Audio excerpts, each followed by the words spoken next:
A warm welcome to all of you to have come for the 88th Tea Corner, and good morning to you all.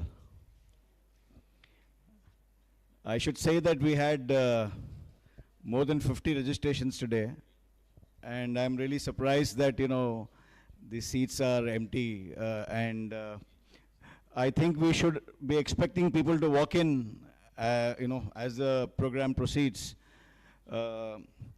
Maybe India's win last night possibly has made people awake for till late in the morning, and then possibly all are enjoying the Sunday morning nap. So anyway, we would carry on with our tea corner.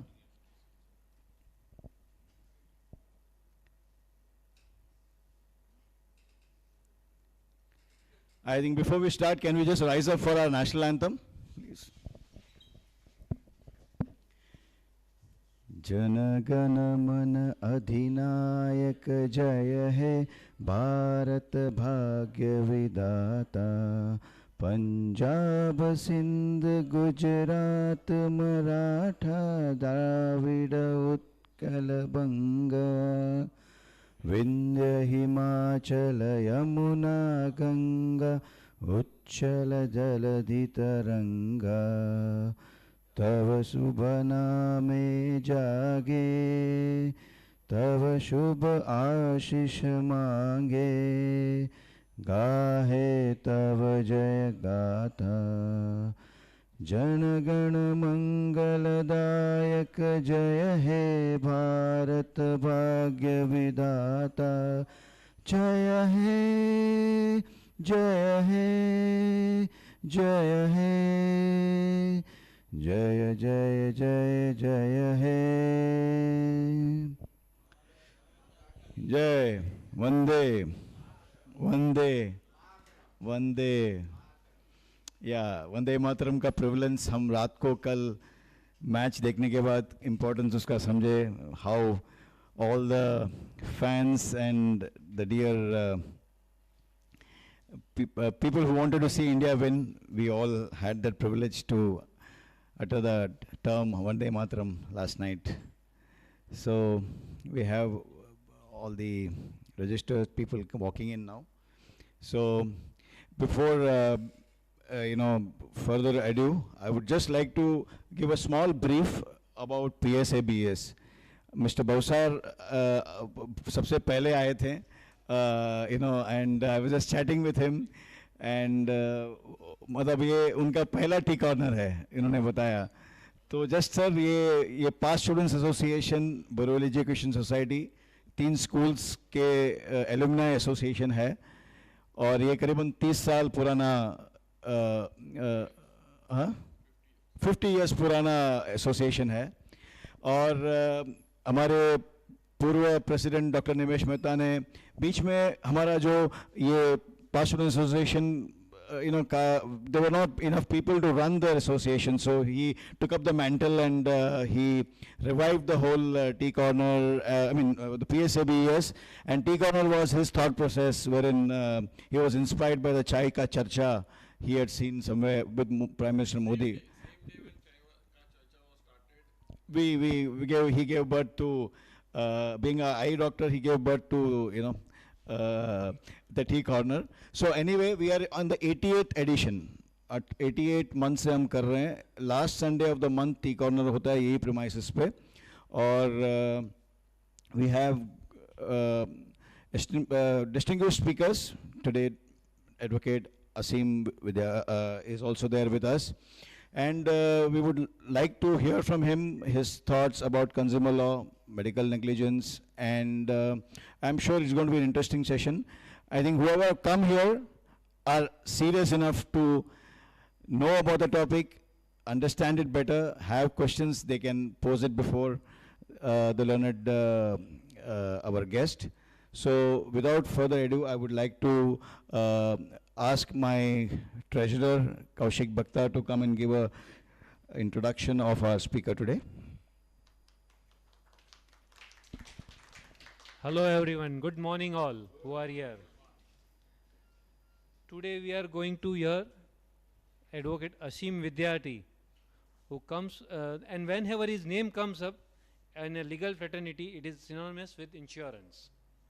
As Advocate Asim Vidhyarthi has completed his CA in the year 1997 and LLB in the year 2000. Very rarely I come across people who have done these two courses. When? Well, then he has enrolled himself at the Bar Council of Maharashtra and Goa and a practicing advocate at the Bombay High Court and Consumer Forums. He is a practicing advocate for more than 20 years and has been attending to many arbitration matters at district, state and national levels pertaining to medical negligence. He also attends to matters pertaining to building construction projects. He is a visiting faculty with SVKM Praveen Gandhi Law College and NMIMS School of Law since the year 2013. He is also a guest facility with Life Insurance Corporation of India and National Insurance Corporation of India. Well, the list is very long, but these two are the main. He is very soft and modest personality, as you will come to know in the next 2 hours, yet very aggressive and lethal when it comes to safeguarding the rights of his clients. Today, he is going to enlighten us on the consumer laws prevalent in India. So let's put our hands together for today's speaker, Advocate Asim Vidhyarthi. Yes, sir. All yours. Thank you so much. Thank you for a generous introduction. Am I audible without mic? Will be that fine? All right. Sorry. Okay. So thank you so much for generous introduction. See, the endeavor today would be to just give you a glimpse of what exactly Consumer Protection Act is about. And this is necessary in view of the fact that we nowadays, when we open our newspaper, we find besides the political news and regular news, we also find decisions given by various high courts, consumer courts, including the Supreme Court of India. So now courts have assumed a lot of significance in our daily life. It affects us. The outcome of a court does affect every citizen in India. And therefore it is very pertinent and relevant for us to understand how this, how the functioning of court is, and in a way how consumer courts function. Basically what kind of litigations are being taken up before consumer courts. We all are consumers in some way or the other. Moment I step out, in fact in the morning when I booked a Uber, I am a consumer qua Uber, obviously. So if I am not happy or I'm dissatisfied with the services provided, of course I can approach a consumer commission, we call it commissions, not courts, for redressal of my grievances. So this is just a small micro example, but now of late we have seen the jurisdiction of consumer commissions have been increased manifold. I was discussing with the committee members some time back that even a dispute between a society member and a cooperative society, housing society, is amenable to consumer jurisdiction. Doctors treating patients, hospitals treating patients, they're also consumers co-hospital and doctors. Insurance matters we have, because they all fall under service providers as service providers. We have matters related to developers, builders, again flat buyer, if he's aggrieved, he can knock the doors of consumer commissions for redressal, compensation, possession of flat. And let me tell you, in terms of percentage, the highest litigation is in case of construction industry. That is the builders, developers and the flat buyers. The second categorization comes is insurance. A lot of insurance disputes, claims getting rejected. It can be general insurance, it can be life insurance. The third categorization comes is the doctors, medical negligence, alleged medical negligence cases, which is usually taken up by the commission. And the fourth categorization are the real consumers. You buy an appliance, they are not working. You buy a cell phone, not working. So, of course, you can go to the consumer commission. But invariably, we see that the fourth category of consumers hardly go to the court, because they find that for a meager amount, I'm going to spend a lot. And that is why most of these cases get really buried. They don't bother. But with the advent of the introduction of Consumer Protection Act way back in 1986, and now with the 2019 Consumer Protection Act, we had, in 1986 Act, we had around 30 odd sections, and now the new Consumer Protection Act gives 100 plus sections. So there is a paradigm shift in terms of how we view consumer litigation. So taking up, first we need to understand the machinery which it works. It's a 3-tier system which has been introduced. Prior to 1986, if a person had a grievance against a doctor, a builder, an insurance company, or for that matter electricity, all those services, he was supposed to go to a civil court, file a suit, pay court fees, wait for some period, and it's a substantial period because suit is not just multiple suits.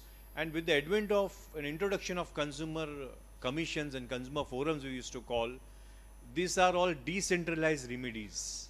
So decentralized remedies means now the commission comes to your doorstep practically because of the 3-tier system at the district level, at the state level, and at the national commission level. So the hierarchy goes like this. If you are agreed with a trader or a service provider, you have a right to go to the district commission. If you are not happy with the order of the district commission, you have a right to appeal to the state commission. Still you are agreed by the order of the state commission, you have a right to go to the national commission, which is at New Delhi. And if you are not happy with the national commission decision, you have a right to go to the Supreme Court of India. So if you see the entire mechanism which operates from the district to the state, the lot of opportunities a consumer has, also at the same time a service provider or a trader has, to ensure that justice dispensation takes place quickly. The mandate of the act is that if a complaint is filed, a consumer complaint is filed, the commission, the district commission is supposed to dispose of this matter, decide the matter within a span of 90 days. Endeavor should be made to complete this entire process within a period of 90 days. Obviously, it's a tough line because the timelines are not that easy, at least in a city like Mumbai, for that matter any metropolis city, but in an average it takes around 1 or 2 years, or maximum 3 years for a matter to get decided. Of course, there is an option of appeals also, so the process continues thereafter.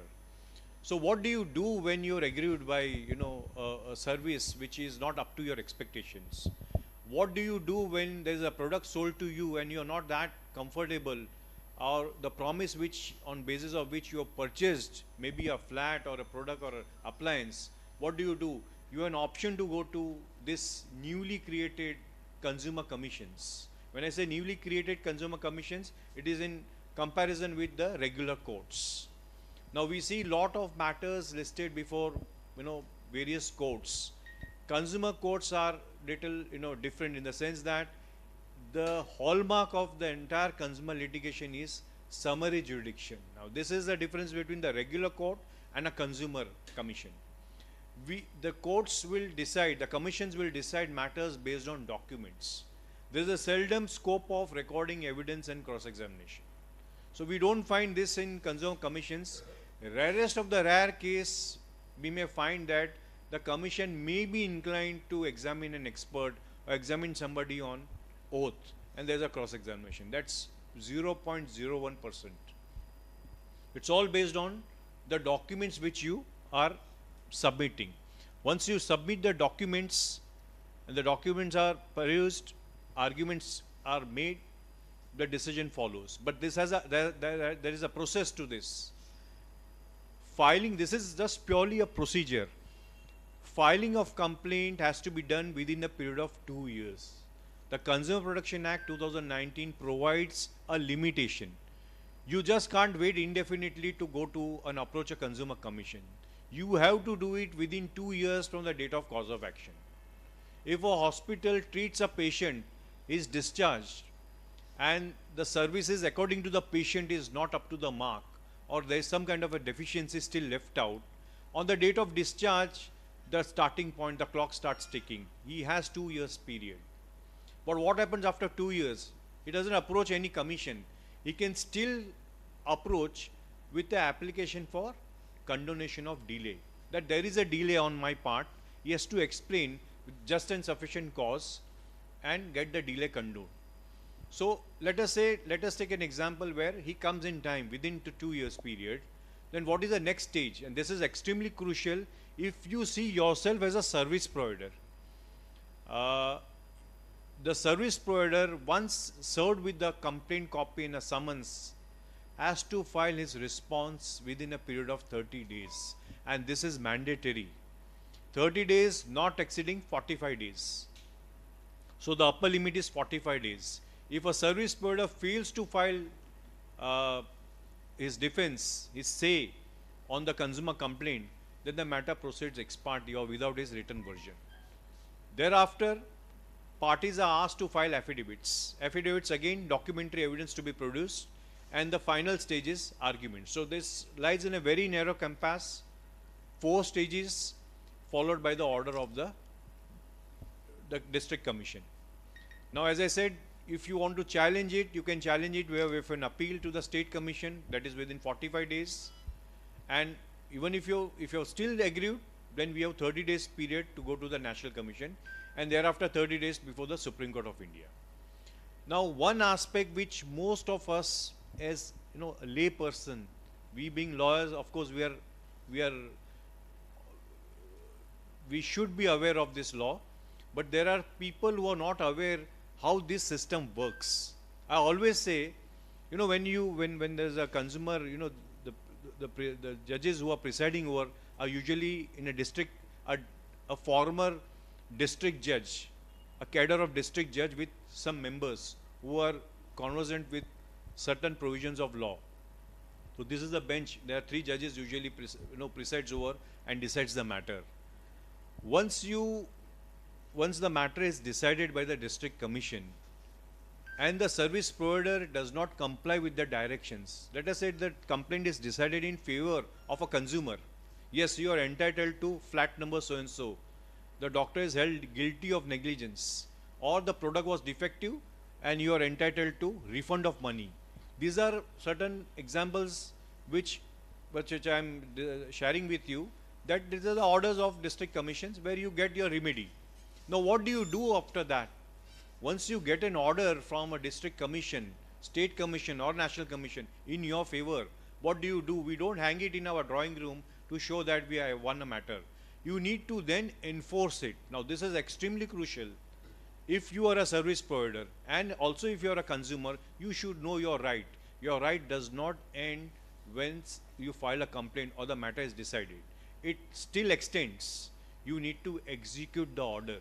You have to file an execution proceedings before the district commission, state or national commission, as the case may be, and ensure that the order is complied. Now, what happens usually, once you file this execution application under section 72, 71 and 72, it was section 25 and 27 under the old act. 27 was a very dreadful section which still continues for the service providers, because it talks about arresting the person who is a defaulter. And believe me, in district commission, in state commission, we have standby police officers who are waiting.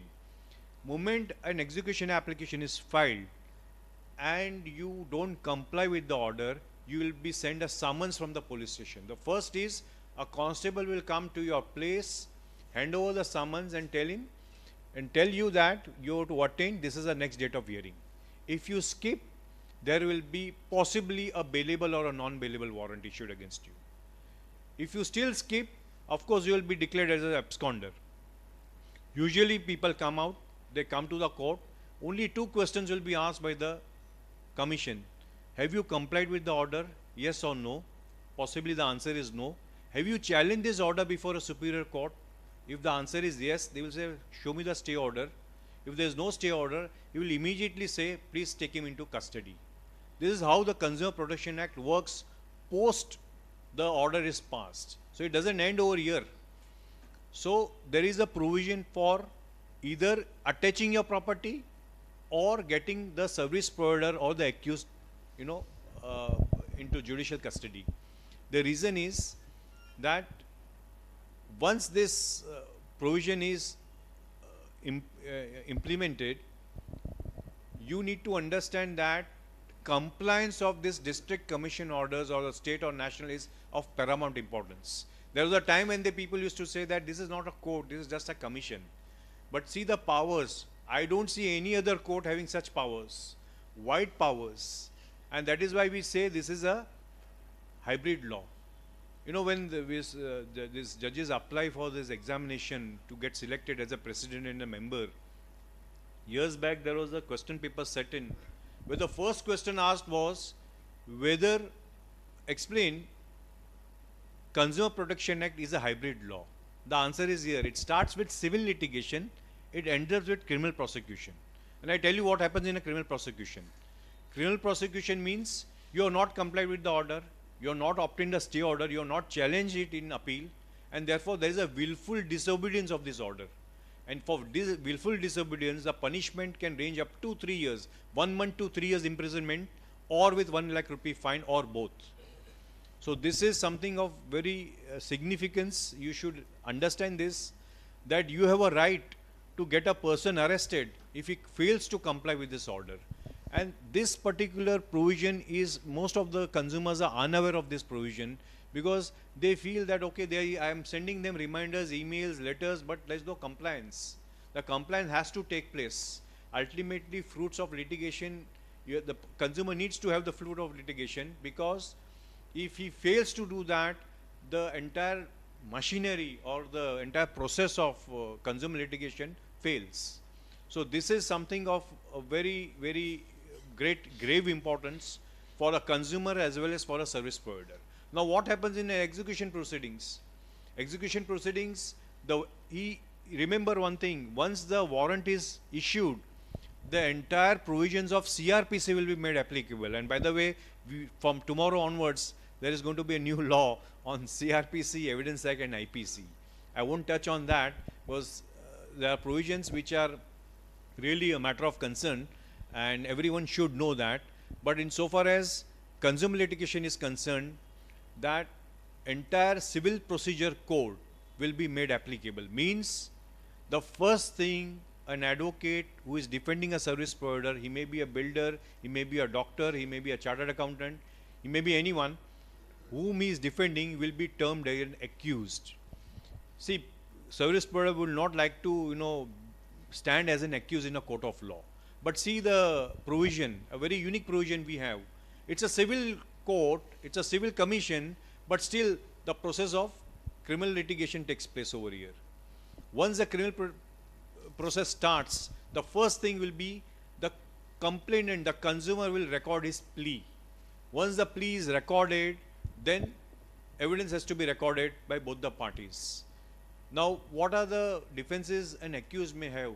The court may ask him that, yes, what do you want to say on this? If you have not complied, the punishment will be straight. Now it's up to the commission that what kind of punishment has to be given, whether it's only in terms of compensation. And there are cases where entire exercise of the execution takes place, and he comes running with a check or a demand draft. I am ready to comply. Now there is a catch in here, over here also. If the execution takes place and at a very later stage he says, yes, I am ready to comply, my compensation granted was 10 lakhs, I am ready to pay 10 lakhs with interest. That 10 lakhs will be paid. But remember one thing, he has committed an offense by that time. And therefore it is up to the commission to decide whether to grant, whether to show any kind of, whether to take a liberal view or to really follow the rule of the law and punish him. He can be sent behind bars also. So we always say that whenever you get an order of the commission, please ensure you challenge it immediately or you comply with this immediately. Today, if we see consumer litigation has extended to, to various kind of fields. For example, which we prominently do is insurance, rejection of claims, repudiation of claims, claims are not paid in time, there's no decision taken by an insurance company on a particular claim. It can be mediclaim, it can be an asset claim, it can be health insurance, it can be anything. But these are all litigations which are very prominent over here. The difficulty over here is of the first category of litigation where occupation certificate in a particular society is not obtained by the builder. Now that's a very, very tricky thing, because once an occupation certificate is not given, a consumer can't take possession and start residing. Possibly he may not have electricity or a gas connection. So for all those things, a occupation certificate is required. Invariably, in a city like Mumbai, where really consumers are so desperate to take shelter, they step in, they take possession of the premises. Thereafter, they go to the consumer commissions, they file complaint only for the purpose of procuring OC. It's like beg, borrow, steal. The builder has to get this occupation certificate. Once the commission orders get an occupation certificate within 2 months, those who are into construction industry will know how tough it can be for a consumer, for a service provider also, to get those things done. So remember one thing, consumer litigation is something which is to be taken extremely seriously. Invariably, we compare ourselves with the consumer commission and the functioning of other courts like a district court, district and sessions court, the high court. They function in a very different way. The commissions work in a very different way. As I told you, it is a summary proceedings, summary in nature. It is it's based on documents, not on evidence. And therefore, the time period within which it is to be decided is very short, kept at 90 days. According to me, it's moderate, but in cities like Mumbai or any other major cities, a period of 2 to 3 years is an average time the decision comes. Now, one more highlight of consumers is, I'll give a few examples of what exactly constitutes deficient in service. Say, take for example, I was just discussing one for an hospital. A patient comes to a hospital, a prominent hospital in Mumbai, a corporate hospital, and the patient is aged 82 years, the patient's son is around 55, 56 years.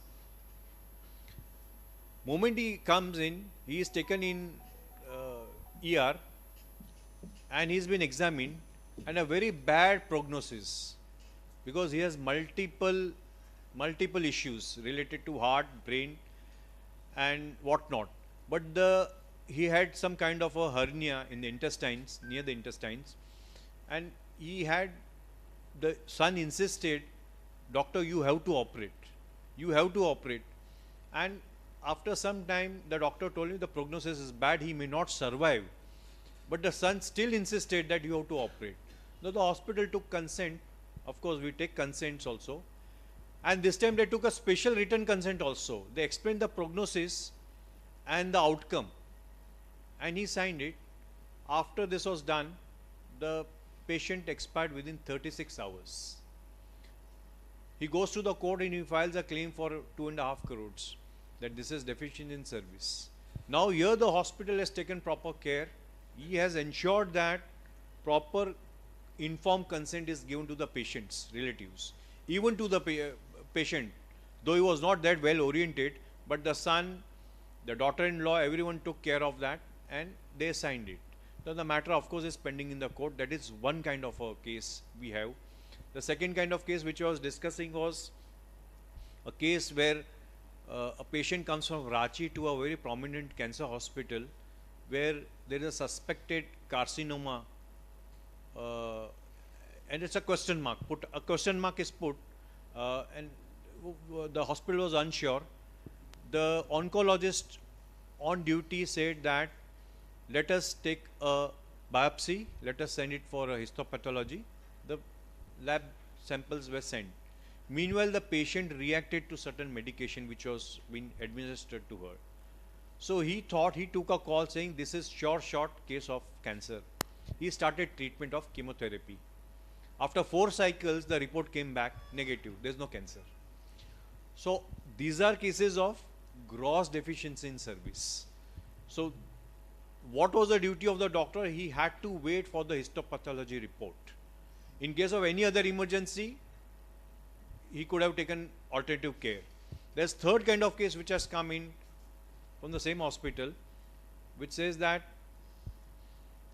a patient is admitted, 4th stage of cancer, only palliative treatment can be given, not much can be done.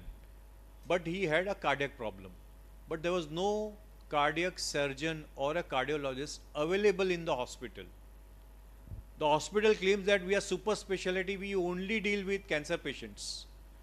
So it was a case of the patient's relative that we had to call a cardiologist from outside, and by that time the patient could not survive. Again, a case is filed for deficiency in service. So this is one categorization of medical negligence. By the way, the Supreme Court has in a recent decision has indicated in very clear terms that the decision of 1995 in VP Shanta, which says that doctors fall within the ambit of Consumer Protection Act and they are consumer qua the patients, is to be revisited. That means there's an indication that possibly doctors, possibly it's a wishful thinking for the doctors community, that they may come out of this, as a service provider from the definition of services. But it's only time will say that how they work it out. But present day law is that they are still a service provider. By the way, fortunately, advocates are out of the ambit of Consumer Protection Act, but other professionals are, they are service providers in terms of the consumer, the patients. Now, moving further, the third kind of litigation, which is again very prominent and which is really occupying 35% of litigation, consumer litigation, 30 to 35%, is insurance litigation. This is something which everyone, we all, and most of us may have insurance policies, life, we have health policies, reimbursement not given in time. That was what been discussed just before the start of this session. So what do we do in this kind of cases? You have a process of consumer litigation, you have a process to file a suit, you have a process to invoke arbitration. There are a lot of options available because the insurance policy provides for such options. But the most desirable would be to approach consumer courts because there are multiple advantages. First and foremost, summary litigation. Second, if you pay a premium less than 5 lakhs, there is no court fees. If your insurance premium on that particular contract is less than 5 lakhs, there is no court fee. Even otherwise, the court fees for consumer litigation is very nominal, extremely nominal. Unlike a suit, if you file a suit which is running into crores, possibly the maximum threshold limit of 3 lakhs will be the court fees. Plus you will have to spend on your legal cost. In consumer, things are little eased out because ultimately the object of the act is to protect and promote consumer interest. Of late we have seen when we set the curriculum for students, grade 6 students have been taught consumer laws in schools. There are consumer clubs. I just came across one in Bengaluru where there are consumer clubs where they teach what exactly consumer rights are all about, what you should be aware of. You are right. Right of redressal is one of the major rights you have in consumer litigation, and therefore one should be really conscious of their right. I told you at the beginning that you have 2 years time to institute a complaint. You just can't sleep over your rights. If you want, you are serious consumer, you are serious litigant, you are aware of your rights, you will immediately go. The process is very simple with the introduction of e-Dakhil, which is a computerized online consumer complaint filing. And we don't have strict and rigid procedures which we follow in the regular courts, regular civil courts, where Code of Civil Procedure and Evidence Act is really strictly followed. You cannot just bypass that. But in consumer, we should, in fact, the Supreme Court and High Court also time and again has said that we should not use the Code of Civil Procedure provisions only as prescribed under the law and ensure that it is summary in nature and it is heard in a summary manner, in the sense that you don't indulge into complexities and technicalities which a lay person may not be aware. We see a lot of consumers in person without engaging a lawyer are trying to demonstrate their case, trying to argue their case, but still we see certain loopholes still over there in the system where the procedures are still bit more or less rigid, but that can be taken care of in the long run. So consumer litigation, if you see in the first place, is something which is of paramount importance for all of us. Because most of the participants, when I speak to some institutions, corporate bodies, they always see themselves as service providers. They never visualize themselves as consumers in real sense. Once you step in the shoes of a consumer, you will realize that how easy it can be if you approach a consumer commission, because consumer commission provides a speedy, cost-effective remedy. That's the hallmark. That's the best part of it. Once you have a speedy and effective remedy, unlike other laws, you will realize that it's quite effective and speedy, in the sense that you get a decision, may not be in 90 days, but at least in 1 year, 1.5 years, you get a decision and outcome, which may probably not take when you go to a civil court. It may take around, it's an estimated time of 8 to 10 years for a civil remedy. The second attractive provisions under Consumer Protection Act is, if you institute a complaint today, within 21 days, if the commission does not pass any order, it is deemed to be admitted. Your consumer complaint is deemed to be admitted. These are the new provisions which have come in the 2019 Act. Therefore, this is nothing but a gift on a platter, by the government, because for the consumer protection, this is bare minimum, I think, been done, but it is very effective. Another important aspect of consumer protection is, keeping in mind those objectives, is that and this is a question which has been asked multiple times by multiple participants wherever it's spoken on consumer, is what is the pecuniary jurisdiction? I'm using a legal language over here. What is a monetary limit which a district commission can handle, or a state can handle, or national? Now, under the old Act, if your claim was above 1 crore, you are expected to go to New Delhi and file a complaint over there, because you are claiming something more than 1 crore. If your claim was between 20 lakhs to 1 crore, you have to go to the state commission. And if it is below 20 lakhs, you go to the district commission. So this was the hierarchy. District up to 20 lakhs, up to 1 crore state commission, but above 20 lakhs, and anything above 1 crore, you have to go to Delhi. Now see the shift over here. The shift is like this.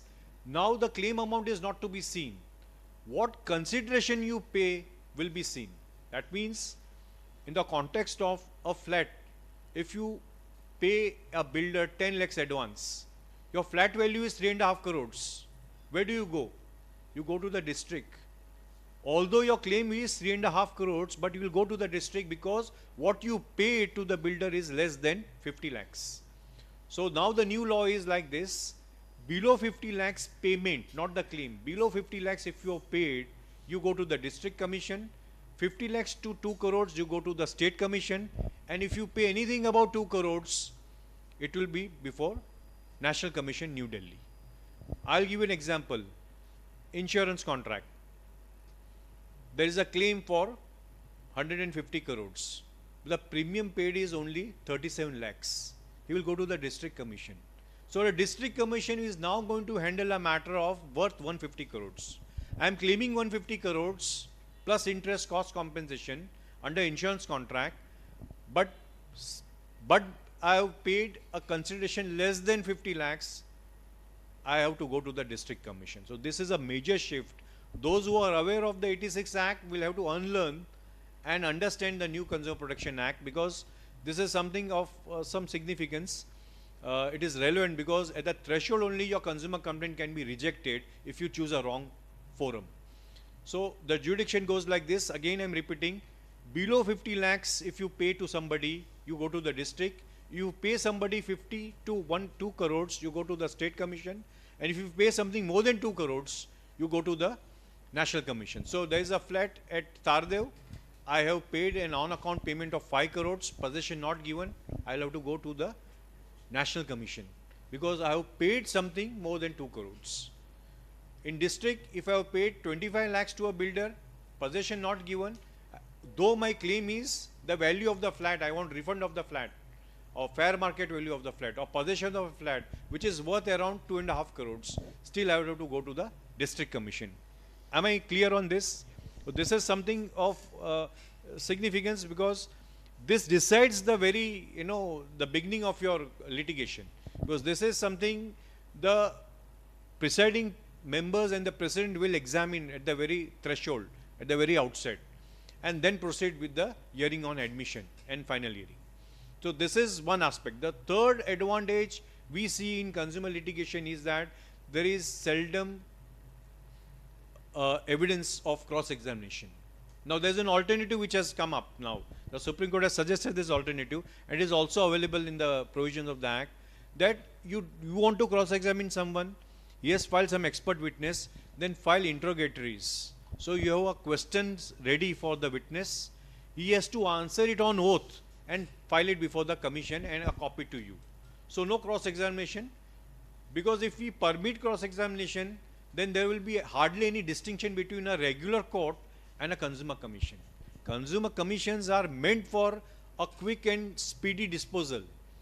The day I start cross-examining people in consumer commission, it will lose its worth and value, because it will become like a regular civil court.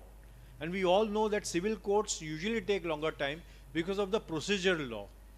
And Consumer Protection Act is a self-contained provision. It has procedures also, and it has substantive laws also. So this is the third advantage. The fourth and the biggest advantage which you will find is that the execution machinery is very robust. If a person, if a service provider or a trader fails to comply with the directions, any directions of the commission, then the penalties are very, very severe. I vividly remember when this was introduced under the 86 Act, there was a lot of uproar, and many corporates decided and pleaded that this has to go, because this can be misused also. But the government was very firm, and today also the government is very firm that this will stay, this provision stays. And because by the virtue of this provision, we see lot of awareness among the corporate bodies also. They try to settle off the matter, because nobody will like to remain as an accused. You file a case against Flipkart, you file a case against Amazon, Microsoft, and people are filing cases for deficiency in services. You can see a situation where a director of that company can be made a party to the proceedings, and he can be made an accused, and he has to appear before the district commission as an accused, which happens usually in criminal litigation. And therefore this hybrid structure is really, really working well. It is extremely well. Now invariably, I'll give you another example. We always say that, you buy a cold drink or something, they are charging 1 or 2 rupees extra. We will never bother. Will you all bother if 2 rupees extra is charged for somebody? Fine, nobody will bother on this. But there was one case in Gujarat, it happened in Gujarat, where that person went and filed a class action petition. Now Consumer Protection Act permits class action petition. Means you are one consumer, but on behalf of entire categorization of consumers, you are filing this complaint. There's a procedure which has to be followed. You have to give a advertisement, newspaper advertisement, that those who are affected, similarly affected persons can join the litigation. That is sufficient notice. So that person filed a consumer complaint, and he said that it's not a question of 2 rupees, because he had bought some kind of cold drink and a milk pouch. The milk pouch, the trader charged 2 rupees extra. What happened was, he came out with statistics that this person since last 3 years has sold so and so, this is what is been sold to various consumers. I am alone fighting the battle. It's a class action petition, but the directions were that he has to compensate. Now what is the repercussion to this, to the service provider? Here this 2 rupees was for one consumer. In a city like Mumbai, these are statistics, maybe 10 years old statistics, I don't know the latest statistics. Every suburb there is some kind of 10 to 15 lakh liter of milk sold, out of which, just multiplied by 2, I am talking about only one suburb of Mumbai. We multiply by 2 rupees, see the effect of the compensation. And in fact, it goes into crores of rupees. Just because this guy filed one consumer complaint, the commission ordered that whatever excess was charged by that trader for last 3 years, the balance sheet was called in the court. He has to compensate and he had to give to a fund, some kind of a consumer welfare fund, because that was he was penalized for that. So see the repercussions. You have 10 lakh liters sold every day into 2 rupees, into 30 days, into 365 days, into 3 for 3 years. See the compensation. So this appears to be very minor. It looks like a rupee or 2 rupee or 5 rupee, but the repercussions are very high in the sense that the compensation multiplies manifold. So this is the power of a consumer who he was a really very principled person, and he felt that people may laugh at me for 2 rupees, but I am entitled to 0 to 50 lakhs is today the consideration paid. So he was entitled to file it before the district commission. Today if somebody files and takes up this issue, it becomes a class action petition. Class action petitions are usually taken up by societies, where there is a housing society where there are more than 200, 300 members. Couple of members can come forward on behalf of all the the committee members and the residents who are not in the committee, and file a consumer complaint, just 1 or 2 complaints, and the relief. The only drawback of this, in my opinion, is if the decision goes against the consumer, the decision for every consumer, they have lost the battle. And if the decision in their favor, obviously everyone gets benefited out of this. So this is all about class action petition. So fourth advantage of a consumer litigation is that you can have a class action petition. This is something which we have borrowed it from some other laws, but still it works quite well in consumer litigation. The fifth advantage which I see is that with the new act, now the National Commission has become more like a revisionary authority. It's not a review but a revisionary authority, in the sense that district to state, a matter of right, you can challenge it. But from the state to National Commission, you can't challenge it as a matter of right. You have to have a substantial question of law. Unless there is a substantial question of law, the matters will not be entertained. So there is an embargo now put in that act, that corporates used to travel to the Supreme Courts. There were a tendency, some builders do settle matters out of court, but some are, they will drag the matters as a service provider or a trader till the Supreme Court of India. So what happens? The consumer will keep on following because he is exercising his right. The consumer cannot stop him from challenging it to superior courts. But he has to, at some point, understand that we need to put a quietus to this litigation. And therefore, the new act provides that National Commission, those appeals or revisions will be entertained which involves substantial question of law. And it is very tough to bring out substantial question of law. Means what can be a substantial question of law is that he filed before a district commission which has no jurisdiction. The pecuniary jurisdiction was not correct. Only limited grounds of challenge. So this is an advantage. Now there is a recent judgment of Supreme Court which have reiterated the earlier judgments also, which says that there are many contracts, especially builders, insurance companies, banks. You go to a bank, all right, and take a loan from the bank. They'll make you sign at 100 places. Do you read that? Have you ever read that? You go to an insurance company, a printed contract. We hardly look at that contract. Am I right? We just pay the premium. We see our name, coverage, that's all. But we never see the finer lines. These are printed terms and conditions. The new Consumer Protection Act has come out with a very unique provision. Unfair contracts. Unfair contracts can be struck down. And Supreme Court had the occasion to deal with a matter a few years back where it struck down a contract between a builder and a developer and a flat buyer, saying that it is unfair. If you default, you pay 18% interest. I default in giving possession, I don't pay any interest. These are one-sided contracts. So you should be aware.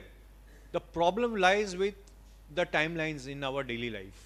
We don't have time to read all those things because we are so much engrossed in our daily routine, professional life or work life, or we are doing business, that we seldom give importance to this kind of things. These are minor things. It may take 15-20 minutes of your time in a day. And these are annual contracts or long-term contracts, like life insurance is for 20-30 years. Once you just have a look at it, and that's it. If you are not satisfied, you have an option to return back. But this new provision which has come is unfair contracts. I'll give you an example of unfair contract. You're a consumer of electricity, right? Maybe certain providers are there who are supplying electricity and they bill you annually. If your consumption is little higher than the normal, they'll immediately send you a notice that you have a security deposit. You deposit this because your consumption is high. Now the new act provides that if it is very unreasonable security deposit, then it becomes an unfair contract. For example, your consumption is around 5,000 per month. That is your billing. 5,000 is your household. It's a housing society. You have a flat. 5,000 per month. Your bill starts coming to 7,000. All of a sudden, they will send you, the electricity body will send you a notice. Now deposit 5 lakhs as deposit. Now this is unfair. You multiply 7,000 into 12. What is the maximum exposure the party has? Less than a lakh of rupee. 90, 80,000. For that you want to deposit of 5 lakhs. This is termed as unfair. There is a contract which is ambiguous, which is one-sided. It is still considered as unfair. It can be struck down easily by the courts. So this is something which has been newly introduced. When I say newly introduced, it was introduced in 20th July 2020. So now it's been nearly 4 years in July, but still we are looking at some decisions how this is interpreted. The sixth advantage, that is the best advantage you have, is if you succeed in a consumer litigation before a district commission, let us say, you get a compensation of 5 lakhs. If a service provider wants to challenge it now, he has to deposit at the very threshold 50% of that amount in the court. So that is a deterrent to frivolous litigation, because certain bodies have a tendency to challenge it irrespective of merits of the matter, because he has lost the matter. So now 50% he has to come, 2.5 lakhs with interest he has to deposit, and thereafter also if he wants to obtain a stay, he has to deposit the entire decretal amount. So he has to part with his amount, not to the consumer, but he has to put it in the court. It will go in a fixed deposit in a nationalized bank. So this is another advantage which you have. Initially it was 25,000 or 50%, whichever is less. Now the law is 50% of the decretal amount you have to deposit if you wish to challenge an order of a district commission. So this is a big advantage you have, because he has to shell out money, and ultimately the money gets nearly blocked for him. So he may rethink on challenging it.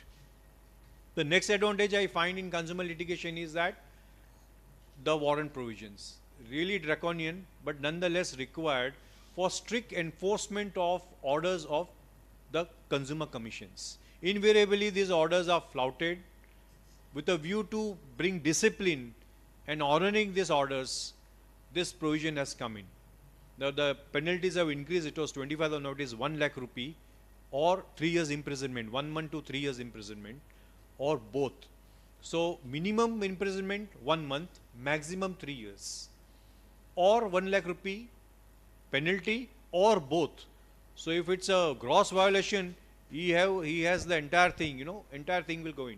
So what do you do when you are faced with an execution? As I started my session and I touched this thing, is once the execution proceeding starts, the first thing, if you are a service provider, is you are expected to file a bail application straight. Now I think there's general awareness by reading newspaper, what is bail and what is jail. Everyone is aware now, because a lot of bail issues are coming up in every daily life. We are experiencing this. So the service provider has to file a bail application. He has to come with a surety. He may have to give cash bail also to the court, depending on the merits of the matter and the discretion of the presiding members and the judge. And ultimately a bail may be granted. I am using the word may be granted. And the trial starts. And it's a very summary trial. Because ultimately, the only question the commission will ask is, have you paid this amount or not? If the answer is no, the punishment stands. Of course, the punishment can be further challenged, but again, it's really difficult for a service provider to stand in a witness box as an accused. So they try to avoid. It is the big business houses will not like to see that the execution proceedings are filed. So that speeds up the entire process. So to sum up, in a consumer litigation, if you see, compared to what happens in other courts, this is quite simplified, I will say consumer friendly. It is something which helps the consumer in determining their rights, exercising their rights for a speedy and effective justice. And the best part is, there's no prescribed format if you see. Just set out your prayers, set out the story which you want to depict, the true facts, correct facts in your own wordings, put it in a proper way, annex it, e-file it, and that is how you will, gain. Now you go to a court. Court has a prescribed format, procedures, and you'll have to chase a lawyer for that. Don't mind me telling this, but here we have seen people who are exercising these rights on their own as party in person and not engaging lawyers. That friendly it is. You can be so free in challenging it and putting it across, because it's a president, a member, non-judicial members will be hearing your matter, and believe me, facts, figures, a person should be well versed and well aware of. So this is, of course, there are other things also in the Consumer Protection Act, but what I'm touching upon is what you are required to understand. You go to a shop and you buy something. There's a typical consumer litigation where we see a medicine is prescribed, but he says, sir, आपने जो medicine मांगा वो medicine नहीं है, दूसरा company का medicine है. It happens in India. Brand name, the brand name. So I want paracetamol for cold. I go to a shop. He says, sir, crocin nahi hai, metacin hai, chalega? We say chalega because of the ingredient is the same. But it doesn't happen abroad. They are very strict. And I don't know, doctor will shed more light on this, how it works over here. We have some, something like they say generic drugs been sold over here. So obviously you are entitled, because there are 16 other brands and 16 other prices and 16 other consumers will have 16 different ways. So they will think in a very different manner.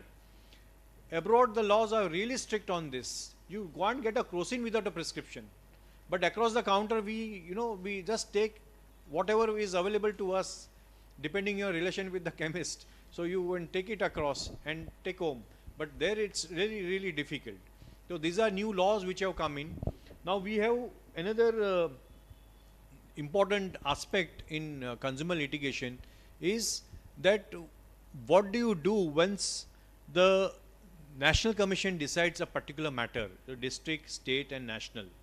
So there is a recent judgment which has now really introduced, interpreted certain provisions of Consumer Protection Act, says that you will have to file a writ petition in the High Court and then go to the Supreme Court of India. So there is one more hierarchy now added in view of the provisions of the Act. So I'm not trying to be too technical about it, just a passing remark on how this, why this ever-changing precedents we have, where we were not aware and, petitions were filed in the Supreme Court, and now with the interpretation given rightly so by the Supreme Court, petitions from National Commission will come back to the jurisdictional High Court. From there it goes back to the Supreme Court. So there are 4 or 5 hierarchies now been created if you want to go till the Supreme Court of India to challenge your matter. But all in all done, if you see consumer litigation is far more simpler, far more easy, far more effective and speedy.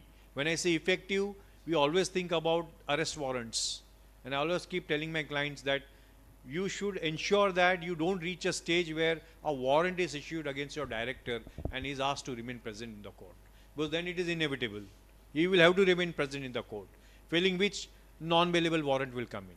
So this is something which we call it as a hybrid structure. This hybrid structure really helps us in exercising consumer rights and doing full justice to consumer rights.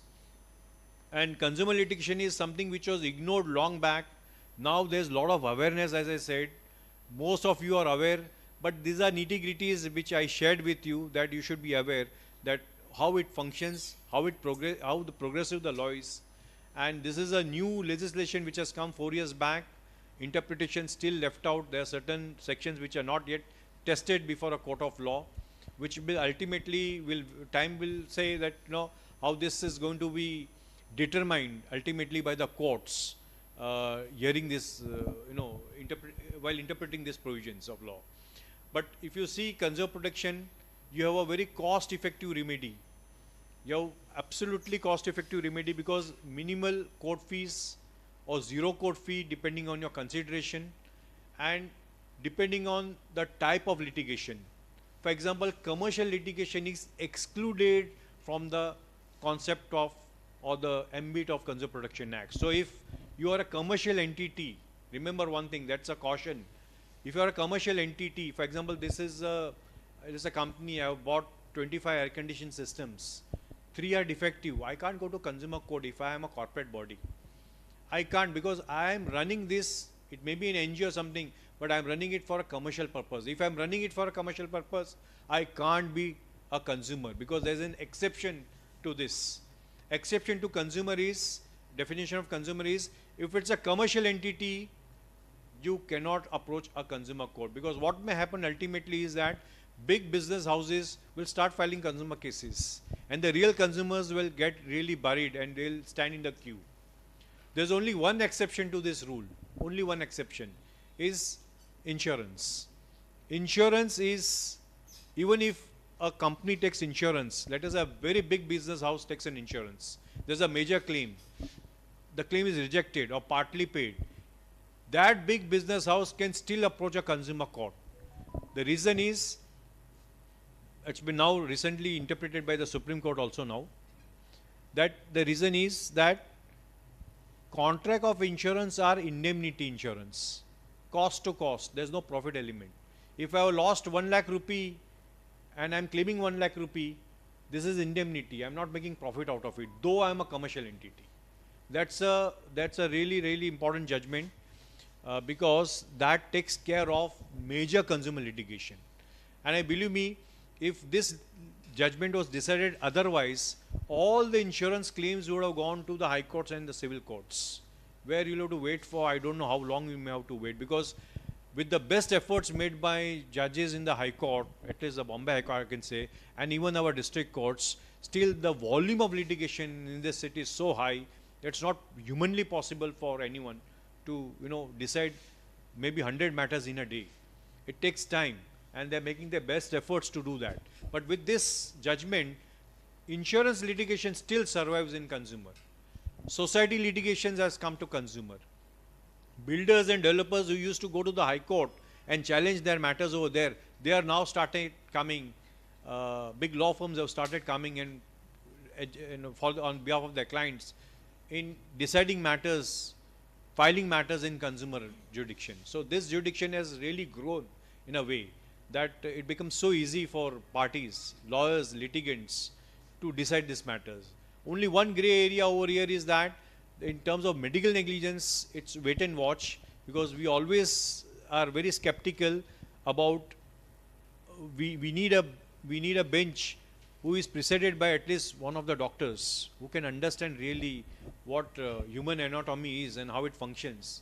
That is something which is still, I feel, a drawback, because every commission should have in this kind of, these are specialized litigation of medical negligence against doctors in hospitals. This has to be there. So we had one member as a doctor, and really it was helpful for us also to convey our point over there. So all in all, I think I'll put an end to my session. Any questions you have, you can feel free to ask me.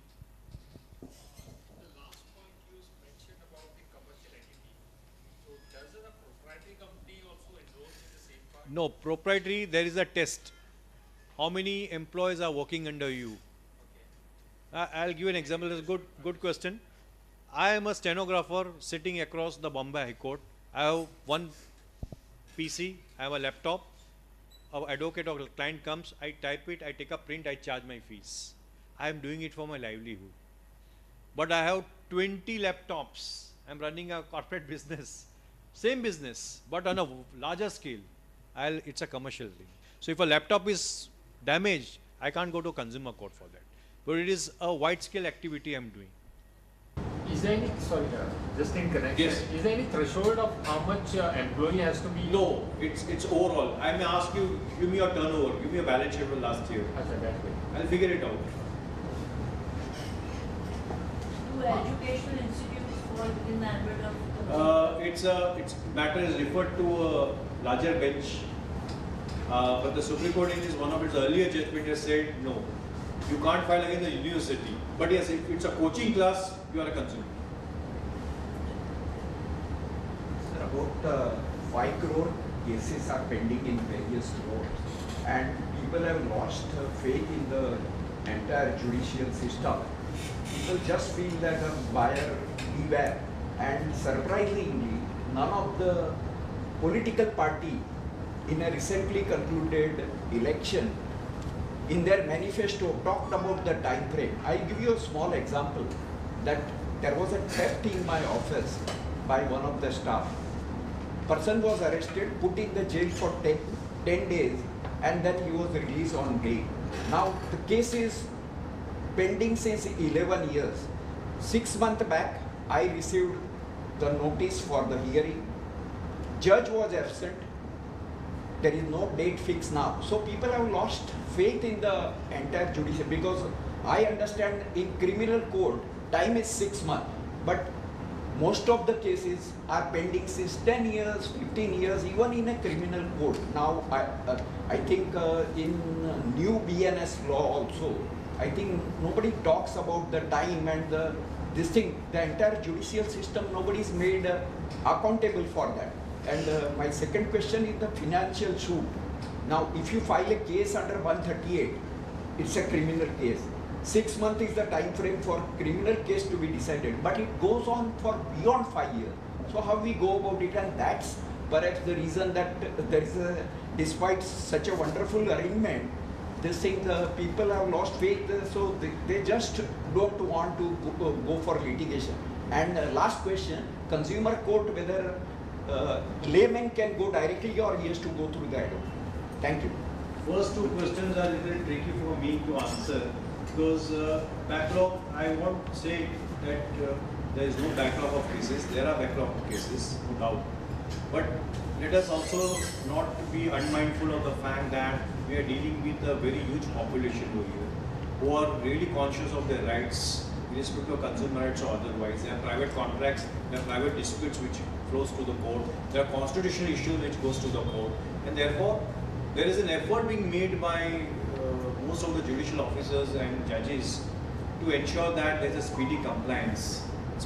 But that still remains, but we are in the stage of progressing in that direction to ensure that there is a speedy trial. And criminal litigation, equally the same answer, that yes, vacancy of judges is a challenge right now, but yes, the courts are working on this seriously, believe me, seriously, because we also are consumers of justice as lawyers.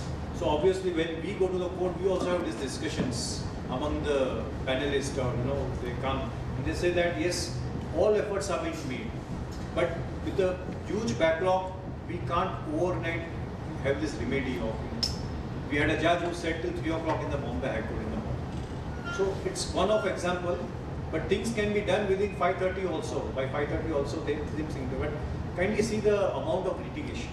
If I put 200 files in front of you today, how humanly possible it will be for you to read those files. It's not that easy, but yes, if you come to the court once, you'll understand the efforts being put by judges. They work really, really, really hard. You've seen them working midnight and coming next day morning afresh to hear these matters. So it would be unfair to blame the judiciary in any way for the backlog. Backlog is since ages. But there is a new system. I was just discussing with the doctor also that your commercial quota acts, which are being now introduced 2015, working on that, and I see a very bright future in terms of disposal rates. It's going to increase.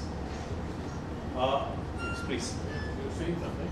As third question. Whether the consumer can go directly. Yes, of course he can go. In fact, I encourage to go directly to consumers and argue their matter. But they become a little emotional, so you have to just control that. Because it's your own matter, obviously you will be charged up, and as a professional you will be really, Objective. dispassionate about things. So this happens. But yes, in fact, if you see the underlying message of Consumer Protection Act is that you can on your own litigate, file, argue and take a decision from them. Yes, sir. My question is related to the example what you gave sir about sir sir mike ला लीजिए sir नहीं चल रहा है। हाँ sir On the ये चलो sir My question is related to the example what you gave about the medicine being dispensed over the counter from the pharmacy store. That is questions related to that. The first one is doctor has prescribed Dolo 650. The patient goes to the chemist and chemist does not have Dolo 650. He gives Pyrex 650. Content is the same, only difference of the brand and the preservative. Patient is allergic to the paracetamol drug itself. Patient develops a severe allergic reaction to the extent that there is a very serious disease called Stevens-Johnson syndrome. It's sunlight. Yes. Intolerance to many things, not sunlight, it's the drug reaction. And patient nearly escapes of fatality. Who is to be blamed? Against whom the patient in case if he files a case, against whom does he file the case and who has a better edge between all those? See, the first thing is the patient on his own volition has chosen a different drug. No, At the patient advice is of chemist. unaware. Patient is he just claims that I went to the chemist, give your prescription, chemist has given me this. Now, had he taken Dolo, the same reaction he would have developed. Possibly, because Stevens-Johnson syndrome develops due to two reasons, either the drug or the preservative, any one of them. So, essentially, it is the patient's duty to disclose it for any allergies. If he was not aware of this, possibly giving him benefit of doubt that he was not aware, but it is his duty to first, we always ask, whether you are allergic to any drugs. And invariably they are not aware, but over here I don't see any reason. This is the rarest of the rare thing happening. So can't blame the doctor, or all that matter even the chemist. It's a rare thing which has happened and it's not intentionally done. Yeah, it's not intentionally done, but you mentioned about the drug prescriptions at the chemist, there at the abroad, outside India, where the molecule cannot be changed, the Yes. brand cannot be changed. That's the liberty the chemist people have here in our country. That's a problem. We don't have a regulator who can put in kind of a rule that this is what you are, and there should be consequences of not following this. In India, there's a problem. So, doctor, my question was. No, doctor will not can. handle. Second question related to the same area. Patient goes to a doctor for an eye treatment. Doctor prescribes Ciplox eye drops, which he uses. What he's using, we don't know. Patient after a month regularly comes for follow-up, and after a month he comes with loss of eyesight. The reason why there is a loss of eyesight is over the follow-ups, patient never came with the drug what he was using. They came with the follow-up prescription and the papers only that doctor, you have prescribed me Ciplox eye drops and I have been using it regularly. Problem is patient was using Ciplox instead of Ciplox eye drop, Ciplox D. There is a suffix D. Now Ciplox and Ciplox D, mind you all, are two opposite drugs. Ciplox D has a steroid which caused rise in intraocular pressure and the patient lost the eyesight because of that drug which was not indicated for use in him. Doctor is confused, doctor is not aware that patient is using Ciplox D. This after the litigation in the investigation it came out that instead of Ciplox, patient was using Ciplox D, and that's the reason the loss of eyesight happened. And this transformation of the drug happened at the chemist level. chemist was unaware of it, and Ciplox is same here. Obviously, this is a case where the doctor can't be blamed, but you need to lead evidence. He has to prove, burden is on him that he used Ciplox. If he admits he has used Ciplox D, despite you recommending or somebody recommending Ciplox, then of course you're out of it. The doctor can't be blamed for that. Patient filed a case against the doctor. Of course, the How outcome. to prove? Now, for you, it's very easy. He has to ensure, the doctor has to say, please give me the bill of the chemist. And now we have all computerized bill. If it's Ciplox D, you have a solution to that. Simple. First denial that I don't know what he has used. He may have used some Ayurvedic or something else. But if he has used Ciplox D, there has to be a bill he has spent. Because it is up to the patient to prove that yes, this is Ciplox. He recommended, I took it from the chemist, and this is a bill. I paid so and so money to the chemist. Bill serves. Yeah, so very as an tricky evidence. question and a very tricky solution way out, because in the follow-ups when he comes, you always look at the prescription at your EMRs that I've prescribed Ciplox, and that's no reason why the patient should use the IC. So that's that I am doing. It's tricky, but at the same time, it's very difficult for the patient to prove that because of this medication prescribed by this doctor, I lost my eyesight. He has to get an expert opinion on this. So only if the doctor brings this issue out, Yes. the court also will come to know. Otherwise, Yes. how will court also come to know? Prima facie, the court will take into account this issue notice. In your reply, the doctor's reply, this has to come. Yeah, evidence makes the point. Evidence makes sense. In medical negligence, it's evidence. I may say anything. That this is so important document, a piece of document. Show me from where he has purchased. In extension to this, for the information of the august audience, pharmacy department is extended like anything. And gone are those days when for eye problem there was one tota available. Yeah. But now there are 1500 different types of eye drops, and all for different indications. So it's always important, not only for eye drops, for any medicine, always counter check the prescription and the drug issued by the pharmacy. Self-check, do a self-check. That's very important. Thank you. So this is please. Sir, for my Sir, curiosity, Mike, sir. it is for my curiosity. Sir, wait, center. It is for my curiosity. I am asking you the personal question. After the completion of chartered accountancy, that is really a good profession. After that, why you choose the LLB? See, I am a third generation lawyer. At the age of 16, I used to go to the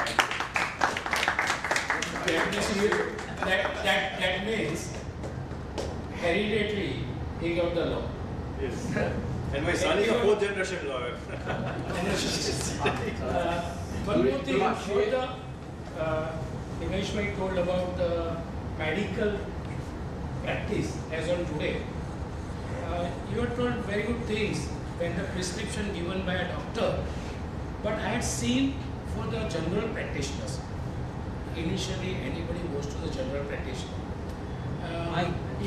If the person goes to the doctor, he takes the medicine, and then again he is going back to GP. I think so. GP is a proper word. I think so. They are going to GP. Always there is a queue, as previously discussed about the so many million people are there in India. Even the doctor is getting a line also. He is not attending again. If he come with the medicine, doctor is not. He don't have the time to check the medicine. That is also one of the problem. For the person like you, where the specialization is there, it is possible you can spend 5 minutes for them. For GP, it is not possible. One more thing I have seen in couple of years about the generic medicine. Now Cipla is also coming with the generic medicine. Even I am using the calcium D of Cipla. Initially I had taken from the normal medical store, where I got a 20% discount on MRP. When I go to generic store, same medicine with a 70% discount. So this is also happening in a medical pharma company. This is all the pharma companies is doing, not the doctor is doing. but we are not aware with all these things. The consumer must know it is a generic or a normal. Because just now I am giving my example only. Vitamin D. Cipla is selling. Cipla is a big company, it is not a small company. The normal store also you will get it, and a generic store also you will get it. Where you are getting 70-80% discount on the MRP. See, this I understand your question. Ultimately, it's up to the doctor. Correct me if I go wrong. If I am having cold and flu, the doctor should recommend paracetamol. That's all. Not even Dolo, not even Metacin, nothing, Comiflam, nothing. Just paracetamol. Choice is yours. You want to go and buy it, the generic, or you want to buy it in your Sir, multinational companies have changed the philosophy of doctors. Brand name they want. Yeah, they want, but They want. I am telling you, they want. things are changing I'm not here. In blaming Western the countries doctors. also, it's a law now not to prescribe the brand, Yes. prescribe the product. And then it is up to the consumer's choice which brand he wants, or up to the pharmacy which brand he wants to sell. Doctor is out of the picture. So same thing if it applies here, yes. It should be. It's a very good point of discussion. It should be. But only the generic should be basically put in. There should not be any brand. So invariably, even I tell you, we have one case, can't name anyone, but a renowned neurologist recommended a patient to go for a CT scan. Possibly it was sclerosis or something. And he asked him to go to a particular institute. The allegation in the court is that he had some tie-up with this. The doctor explained me there are certain reporting which really is good reporting, because we asked them to do retest also, blood test also. Because I know that patient, at times the readings may go wrong, so they retest it, and that is why I sent him. There were no such connections. It's a double-edged sword. This example is a double-edged sword. Why the doctor must have recommended? Because the CT scan the machine has different gradation machines. Correct. 3 slice, 5 slice, 7 slice, 15 slice. Now for that particular disease, he may be wanting a 7 slide CT scan, which is being done at that specific center. Exactly. And so he recommended. Now the other edge is, suppose if he had not done it at the same center and went somewhere else and got it done and the reporting is not good, what will the doctor say? Comment that I'm not happy with this reporting system, I'm convinced, redo it, go to some other center. So now the burden is on the client, on the patient. So patient will feel that why for one test, 2 places is different. Yes, yes. So it's a double-edged sword. And he told me that the reporting is so fine, and when the provisional report is released on CT, he will call me up immediately. And I'll ask him to really examine minutely again. So this is just to help the patient. And he's taking it otherwise, that I have some tie-up with that institute. I mean, doctors are walking on a very Absolutely, sir. tight rope. Because now with matters getting filed in consumer litigation, I really feel that time has come to be very sure of what you are writing.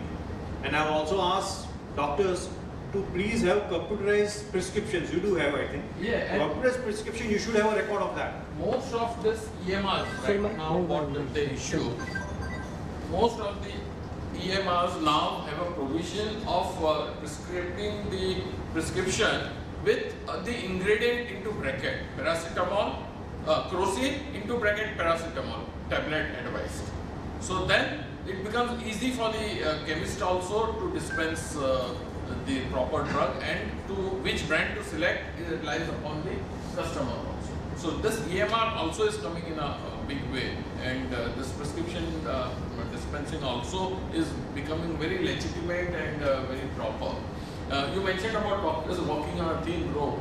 I'll give you a very good example. I am practicing eye care since last 28 years. I have a habit of calling all my patients whom I operate on that day, at the end of the day, just give them a courtesy call and ask them, how are you feeling? How many doctors have you heard of doing it?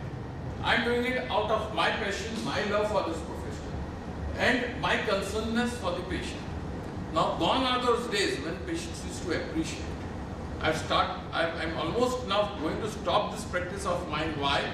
one fine day when I called up one patient, second day his whole family came. कुछ गड़बड़ हुआ है इसलिए आपने phone किया. Now tell me, it's my practice just to ask whether any problem, whether you have any questions or not. So you are right that people have see doctors now with an angle of shak ki nazar se dekhte hain. And it doesn't work. In fact, with this, I'll just give one example. A patient was on the 4th stage cancer and metastasis spread entire of the body, and there was a committee who was sitting together in a cancer hospital. They took a call that we should do a tomography. Tomography is not a treatment as such. Tomography will figure it out what best we can do, and they postponed the tomography. In the interim, that person passed away. The patient complained 50 lakhs compensation, tomography not done. Now tomography, he could have called it on the table. That is our argument was. It's not in joyride, tomography and all those things. It's something which you have to take a conscious call. There's a committee who met together and we decided we'll postpone it. Let him be real, hemoglobin 4, how can we go sending for an? So palliative care, they don't understand these terminal diseases. That's a problem. Even otherwise, I see doctors getting, as I told you, there's a lot of awareness among patients that I have a remedy before consumer court, I can go and claim compensation. It's really difficult, challenging. Let's hope for the best that the courts reconsider the earlier judgment, 30-year-old judgment, and there's some kind of concessions given to the doctors on this. I openly would declare in front publicly this one segment that doctors is a noble profession. No doctors will harm their patients. It's only the system why has developed. Earlier we had tremendous faith on all our doctors. Just give them our pulse and with that whatever he or she prescribes we blindly used to take it. But now yes, things are happening. Medical legal cases have been increased. Why? It's from the time when the medical profession has become corporatized. It's not the doctors it's now become corporatized. We want to go to big hospital for fever. We want to get admitted or get treated for a small piles operation or appendix operation to the corporate hospital. Why? It's because the system has all changed, and that's the reason when doctor is put on a side and the hospital management comes into picture. Not that I'm blaming any hospital setup, but then that's a business by itself, and then they have to do that business for their survival. So there the issue comes when the error or medical legal cases develop there, where no one is blamed. Doctor, we blame the doctor, but things are out of the control of the doctor's hands. It's the management, it's the setup which plays a major role in some sense. So we should openly use our intellectual perseverance and decide where to go and whom to decide. If consumer files a litigation, how does matrix add up? It is just the amount of the discrepant is the consumer filing, or also he or she is getting compensated for what the hardship he is going through, and along with that legal fees if mental trauma, you get something for that compensation. It's a notional compensation, and the cost which you incur. Now we don't get actual cost. My experience is you don't get the actual cost to spend on litigation. It's a lump sum amount you give. But time has come that to grant actual cost, the real cost which you incur, legal or otherwise. Say for example, if I hire like a professional like yours to file, all this litigation process just to avoid the legality and all the legal angles. Maybe it is very simplified on the forum, but to reach an appellate where your professional guidance and help would be required. So definitely, then the fees is incurred from your end. So that can be also be added for the litigation part? They don't grant you actual cost. The actual cost, it's only lump sum you get. That is my experience. No, I'm just, because I have a case, I might approach you. Exactly. But you get interest at the rate of 9%. Generally. You get interest also, but some. Yes, please. Sir. Sir. You said that even property cases can be taken in consumer court. Now, there is a society in which I have premises, and society is charging maintenance on the basis of the square feet. which is illegal. Square feet of the flat. As per section 79A of the Cooperative Maharashtra Cooperative. MCS Act, it is illegal to charge based on the square feet. So I had gone to the Deputy Registrar's office and filed the suit, and I won the suit. In my favor, court ordered that the bills presented by the society are avaidya, cannot be, are rejected. Now they have gone to Deputy Registrar, DDR's court, and DDR court has again sent back the case back to the sub-registrar office. Now sub-registrar office, they are telling me that you have to go to consumer court. So is it their jurisdiction or I have to go to consumer court? See, you have exercised an option, you have won a battle, first round, second round is not won, it is remanded back for reconsideration. So you have exercised the, you have taken a route of the cooperative societies. So obviously you have to now go towards it because here you get compensation for deficiency in service. In consumer court. In consumer court. So can I go to consumer court? You can go to the consumer court, depend on facts, what is the order passed and all. But you should have taken a call straight away to go to the consumer court at the very outset. You had an option. Now, it's not that compulsory you have to go to. Now whether I have to go to joint secretary or yes, to you go have to challenge it further. Again to the same rules, send it back. I have to go. Then direct petition, yes. Thereafter direct petition. Okay. And can I file a separate case against It should the not society? be duplication. You can't do forum shopping. It should not be duplication. You can't have two remedies, two different courts. But can I file a suit with the society for harassment, and they have imposed some penalty also, which is You can file a separate consumer complaint because there is a separate cause of action, yes. You are a consumer for the society. Yes. Sir mic sir आप centre में होकर बात करो. Yes. As a citizen, can we file a consumer case against the government for lack of service? Now that is Corporation. I think you need to first establish a consumer and a service provider relationship at the very outset. And what is your grievance? What you are talking is about, usually this grievance is against the government or state or the center. Corporation for lack of services. That is, falls in the ambit of red jurisdictions, They will not work. Consumers will not. So government can, corporation can go away without getting the services which they are supposed to provide. It's more like a public interest you are developing. Yeah. If it's personalized, if it's a pure public interest, then you have to go to the high court and not to the consumer. one more. Yes. Regarding this medical field, when you go to any hospital, before taking you to the operation theatre, they ask your relatives to sign the forms, which is ultimately aiming that they have no responsibility whatsoever happen, and it is solely they are giving the consent. Is it not the unfair practice? No, it's not unfair. That is their protocol. That protocol has to be followed. Because there is a Supreme Court judgment telling that is on informed consent. that They will even explain if they you the procedures. inform the customer, because patient is a customer, to that they have no responsibility, everything, but patient doesn't know what is the knowledge standard of that doctor, whether he is competent enough to do that operation or not.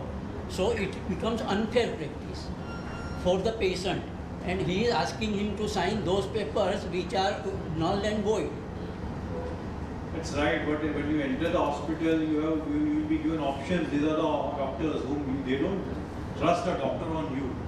They will give you an option. Do you have any choice of your doctor who are pending today? If you say, okay, I select this, then it's your right. You cannot select because it is not your field. It depends on you don't know but then this is the hospital. If you choose a hospital, there are 10 doctors. You have the option of 10 doctors only. You don't know any of that doctors. Then why you go to that hospital? Because it is an emergency operation. I understand. Emergency Operation is option, emergency. you do emergency. And even that emergency operation, the doctor is asking to sign the papers. And even most of the time you don't read that papers. And then there is a judgment I have read or from the Supreme Court that it is a service defect. It's all right, it happens, but by and large they take a conscious call, they're not interested in not treating the patient properly. But it's the thing that the patients have a tendency, if things don't work their way, there's a deficiency. That's what usually happens. That is different. But you can verify and then go to the hospital. All right. Like, I just want to ask something related to what he asked in two areas. One is that whatever he has given a consent on before admission, by and large, it is sort of one-sided. Correct. Right? And you also mentioned that since 2020, in the property part, where there is a one-sided kind of agreement where an interest is being levied by the builder, but it doesn't work the reverse way. Unfair contracts. Yeah, unfair contracts. So will it not fit the bill here in the sense that This issue has been addressed by the Supreme Court. It should be real informed consent, not just the form. So to give the pros and cons, everything to the patient and their relatives. This is likely to happen.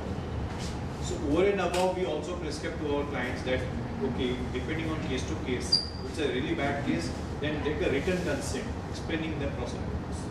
So it's a doctor's duty to explain this is a possibility even for a CT scan or a MRI, they take a consent. Anything will go wrong. So it's their duty to take a consent because the consent means they are informing you. But it should be informed in real sense, not just taking a signature. That I agree with you.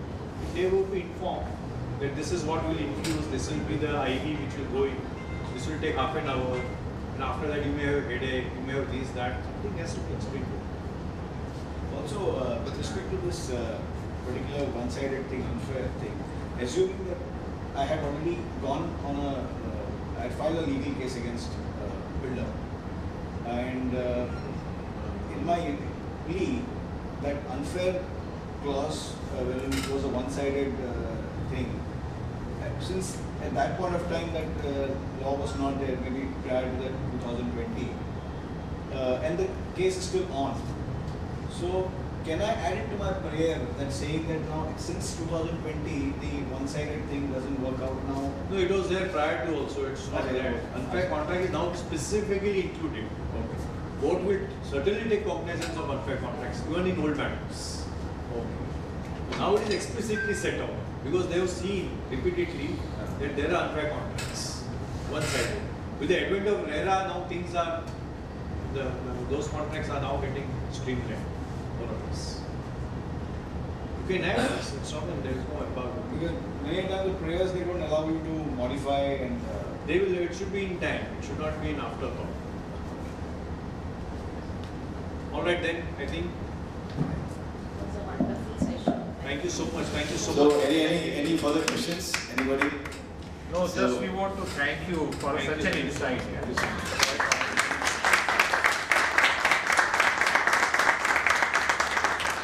I really thank Mr. Asim Vidhyarthi to have come here and shared his knowledge with all of us. A small audience, but I think a pretty serious audience who wanted to know and learn, and that's how. But otherwise, rooms are normally filled up. So I'm used to my classrooms where these are the same scenario I see in the morning at all. But you can blame the World Cup victory last night. You know? But I was still woken up around till 3:34 in morning, but I was like, I got up early in morning by 8, so I'm here at 10. Thank you so much. That's how it is. So I think, do I have a right to approach all those people who registered and didn't turn up?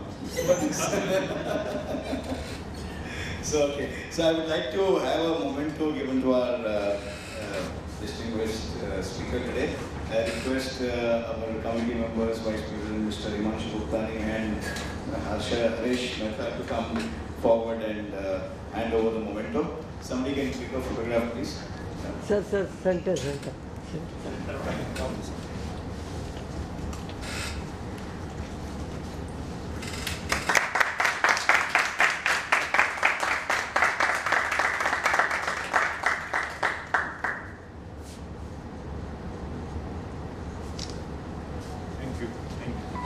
Thank you so much. That's our T-Corner memento logo, and that's been created as a memento. Okay, I would like to announce our future T-Corners primarily. We have, as I had told you, we do every last Sunday of the month wherein we have our T-Corners. So 28th July, our next T-Corner hai. We have a musical healing session. A musical healing session which is supposed to be based on ragas, wherein a healing happens to lots of ailments and diseases. Going to be taken by Sapna Shah and Manisha Mehta. So we're going to be having a very interesting session on the 28th of July, Sunday here. So kindly make a note. So this is basically called Raga Chikitsa, music healing session and Raga Chikitsa. So, so they will be focusing on ancient mantras, Omkar, even Bollywood raga-based songs for healing. So that's going to be a very interesting session. We all request you and your friends to join us for the session. On 25th August, का जो T-Corner है, it's Mr. Mukesh Pandya is going to be with us, and he is going to be talking on a very interesting topic. धर्म में कभी विज्ञान था और रहेगा. धर्म कभी विज्ञान था और भी रहेगा. And he is an author and he has written books on this topic as well. So I request all of you to make a note and join us for those subsequent T-Corners. Thank you, and I thank all of you to have been here. I thank RTV for giving us a digital support, BSK for this venue, beautiful venue, meeting room, and all of you to have taken time and attend this T-Corner. Thank you so much. I request all of you to click this picture, save it and forward it. This is all the details of our T-Corner. If you see, it's organized by Past Student Association, Purity Education Society. It's the last Sunday every month, same time here. So kindly forward this and forward all the images of T-Corner which come, so that more and more people get benefited of the event.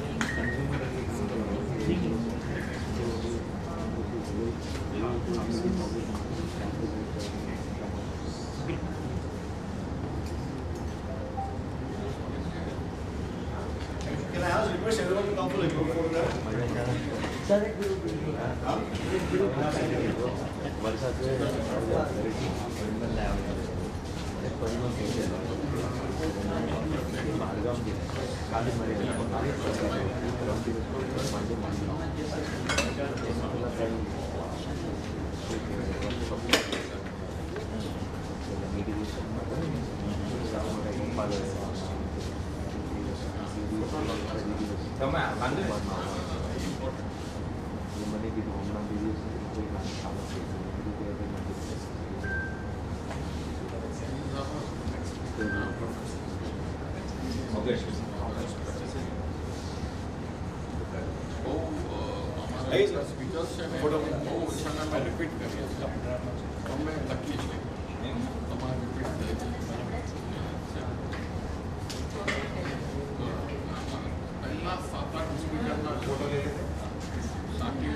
photo ले लेते हैं. You can come here in the center. एक photo ले लेते हैं. Come. Everybody can. Everybody. Photo. Okay, मैं आवा ना. Everybody.